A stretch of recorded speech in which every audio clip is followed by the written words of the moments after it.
आज सुबह की सबसे बड़ी खबर, कर्नाटक में कोरोना के सबसे डेडली माने जाने वाले वेरिएंट ओमिक्रॉन के लिए 2 मरीज मिले हैं और उसके बाद हाई लेवल मीटिंग भी बुलाई गई है। पूरे देश में हाई अलर्ट जारी हो गया है। खबर साथ में यह भी है कि क्या ओमिक्रॉन लगाए भारत में तीसरी लहर ला सकता है। आखिर खतरा कितना बड़ा है, कोरोना के इस नए वेरिएंट का क्या है हाल, पूरी खबर आपको डिटेल से बताते हैं।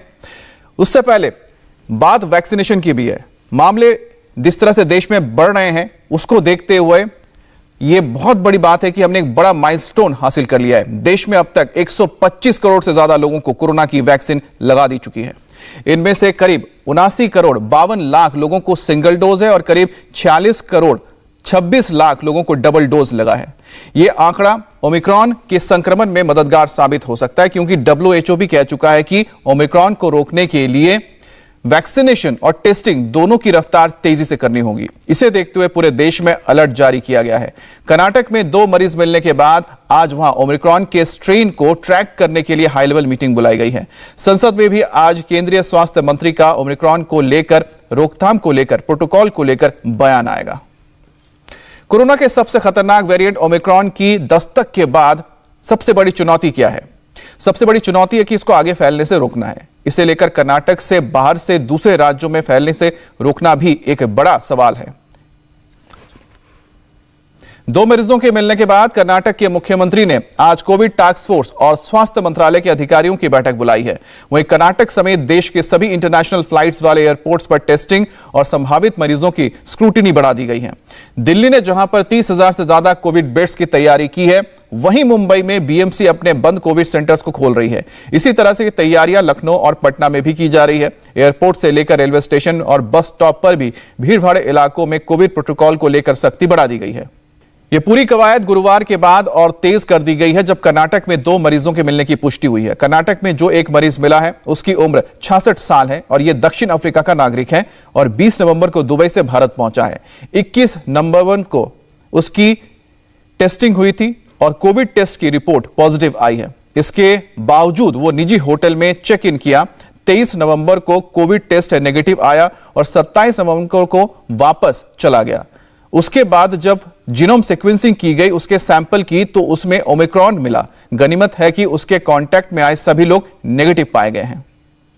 कर्नाटक में दूसरा मरीज भी मिला है और 46 साल का भारतीय नागरिक है और कर्नाटक के एक सरकारी हॉस्पिटल का डॉक्टर है। 21 नवंबर को कोविड टेस्ट हुआ, 22 नवंबर को रिपोर्ट पॉजिटिव आई, 25 नवंबर को अस्पताल में भर्ती हुआ और 27 नवंबर को अस्पताल से छुट्टी मिली। उसके कांटेक्ट में आए 5 लोग पॉजिटिव पाए गए हैं और सभी को आइसोलेशन में भेजा गया है। The second case is a practicing medical doctor in a government hospital. We also traced his primary and secondary contacts. Out of his primary and secondary contacts, there are about 5 people who have been tested positive. So the 5 contacts and himself, 6 people altogether have been isolated, have been admitted in our government hospital in a special isolated place. Luckily none of them are presenting any serious symptoms. They are all having a mild degree of infection. With actually no significant symptoms as such. दोनों मरीजों में Omicron की पुष्टि genome sequencing के जरिए की गई है। यह RT-PCR के बाद का टेस्ट होता है जिसमें वायरस की म्यूटेशन को समझने की कोशिश होती है। हम आपको बताते हैं यह होता क्या है। जीनोम सीक्वेंसिंग NCBS यानी कि national centre for biological sciences में किया जाता है, जिसमें वायरस के वेरिएंट में म्यूटेशन का पता चलता है।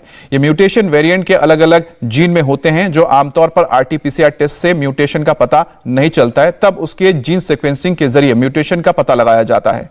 देश में यह सुविधा 37 लैब में मौजूद है और जहां जीनोम सीक्वेंसिंग की जाती है। जीनोम सीक्वेंसिंग का सबसे ज्यादा इस्तेमाल फिलहाल कर्नाटक में किया जा रहा है, जहां पर ओमिक्रॉन के 2 मरीज मिलने के बाद हड़कंप है। मुख्यमंत्री BR मुंबई ने कहा है कि उनकी सरकार पूरी मशीनरी के साथ ओमिक्रॉन के संकट से निपटने के लिए तैयार है। ओमिक्रॉन के 2 संक्रमित मरीज मिलने के बाद अब हमारी जिम्मेदारी है नए वेरिएंट के स्ट्रेन को ट्रैक करना और संक्रमित लोगों के संपर्क में आए लोगों को ट्रैक करना। ये काम हमने पहले ही शुरू कर दिया है। विदेश से जो लोग आ रहे हैं हम उन पर पूरी तरह नजर रखे हुए हैं। इंडिया टीवी हर वक्त हर जगह डाउनलोड करने के लिए सर्च करें India TV news Google play store या ऐप स्टोर पर।